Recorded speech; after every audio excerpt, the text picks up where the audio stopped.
Morning, everyone. I just wanted to make a second video and speak about my initial diagnosis of multiple sclerosis.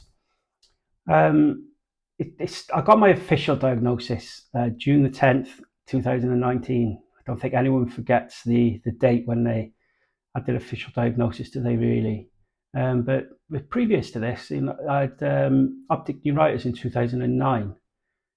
I got diagnosed with it. I had pain in my eye. I was out driving the car, and I was looking left, looking right, and there was pain in my eye. I thought it was a bit odd, so I went to the opticians, did his checks. So yeah, got optic neuritis. I'm going to send you to see a specialist. So I went the same day at the hospital. Again, confirmed optic neuritis. It says it was back in 2009, so nobody picked up that this was a sort of a red flag of MS really, which was a little bit disappointing because I could have got diagnosed 10 years before I actually did. So I had the optic neuritis, that cleared up. I then Googled what it meant, and they said, oh, is it like an 80% chance that it could be MS? But I thought, no, not me. No, I'm not going to get MS. But then during the years, I started to get tingling, numbness, fatigue, depression, all kinds of aches and pains, and I thought, I don't know what this is, but I just carried on through it because that's what you do, don't you? And I was out for a little jog in 2015, and my left foot just kept clipping the floor as I was running, just my toes just clipping the floor, and I thought that's a bit weird.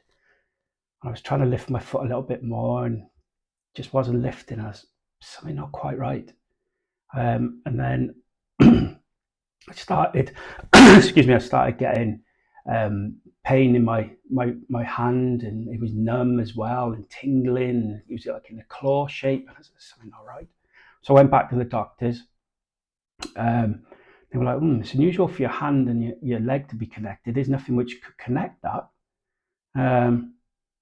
I tell you what, just keep an eye on it and come back. So I went back a couple of weeks later. Pain in my chest and in my stomach, and something. I was like, I just feel ill. I'm like, oh, here's some medication for acid reflux. Oh, thanks very much. So I took that. Nothing happened. And then it continued and continued, and then in the end, I just went to the doctor. I sat down with the doctor, and it was because you don't see the same doctor anymore, do you? It's always a different one. And I saw this doctor, and she said, I've been looking at your notes, and you had optic neuritis in 2009. I said, yeah. She said, that's a red flag of MS. Because I'd already explained that I'd Googled these symptoms, and I thought I had MS. She said, it's classic MS, right? Let's try and get you sorted, eh? So sent me to a physio. There was a wait for the NHS one, so I had to pay privately because I needed to get sorted. It was getting worse, and the physio was like, "There's something not right. We'll get you referred for an MRI." So I had an MRI scan. Within a week, I had a phone call, so I thought it's something not right because it only takes a couple of weeks for the results to come through, doesn't it? So I saw a neurologist. He had my scans up on the screen, and he said, there's a couple of lesions on your brain, there's a couple of lesions on the top of your spine. It looks like you've got multiple sclerosis. It's sort of like, even though you know what you've got, you kind of, your heart drops, your stomach drops, you don't know what to say, do you? So where do I go from here, He then said, I'm gonna do a lumbar puncture. So explained what a lumbar puncture was, and I was like, oh God, do I really want to do this? But I thought, well, if it gives it 100%, I'll do it. So I did it. I can remember seeing the size of the needle and thinking, oh my word, what's this? But so I had that, and it came back. I had MS. So the neurologist was like, right, I don't quite know which MS you are. There's a few drugs for relapsing remitting, which I could put you on.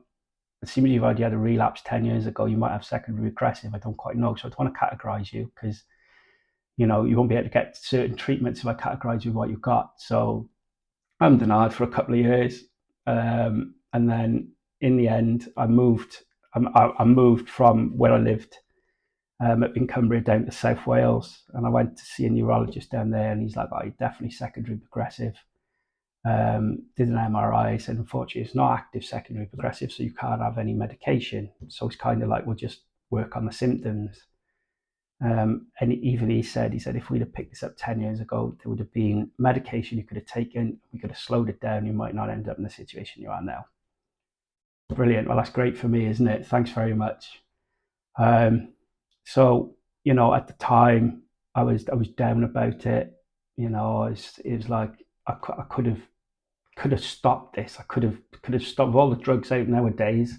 You know, I could have stopped what was happening to me, and I could have slowed it down maybe. But I didn't know. I was kind of just left in the lurch, really. And it was kind of, and then an alarm bell rang in my head, and it was just like, Mike, you're on your own, mate. No one's coming to help you. You've got to help yourself. You know, that no one's going to come up with any sort of magic potion now. You're on your own, you know. So I just researched on what I could do. I went through a roller coaster of emotions. I tried various diets. I tried the Best Bet diet, overcoming multiple sclerosis, the Walls Protocol, carnivore diet, vegan diet. I've tried so many diets you wouldn't believe. I had some physio. I've had an FES for the stimulation on the leg to sort of cure my foot drop. That hasn't had any effect. I've had an AFO as well. I've had one made for me. Nothing has sorted my foot drop out. And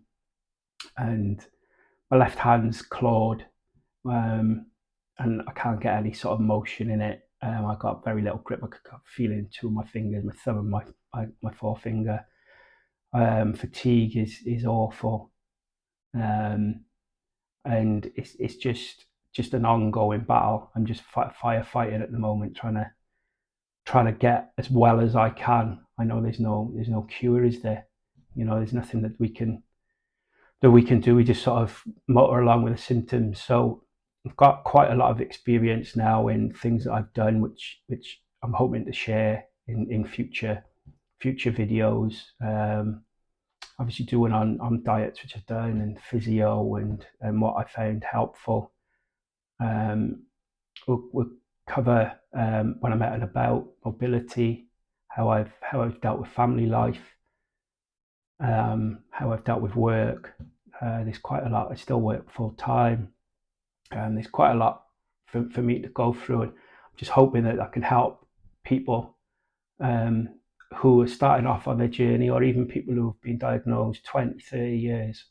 You know, I hope this channel can help people with the topics that I cover, and maybe just little ideas of what you can do to make your life a little bit easier, you know, and just helpful little tips along the way of what I've done.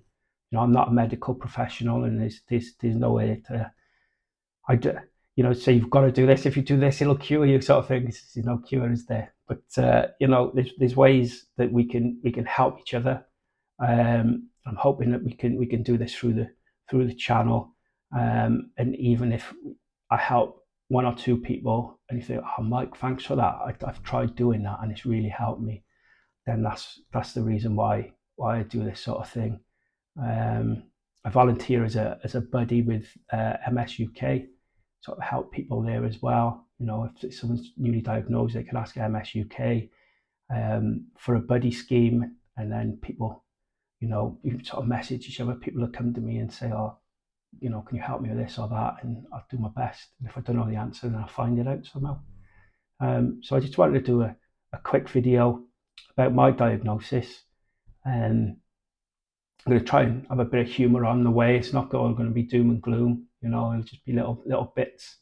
You see how my family life works, how I deal with certain just things which we all deal with MS. It'd be down days, up days, funny days, sad days. It'd be all sorts of different things. But if you could just like and subscribe to this video, I'll do as many as I can.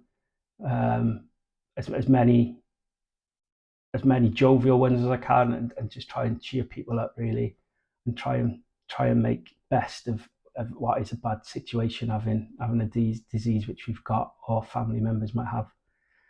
So thanks very much for watching. Remember to click the like button, subscribe, and I'll speak to you next time.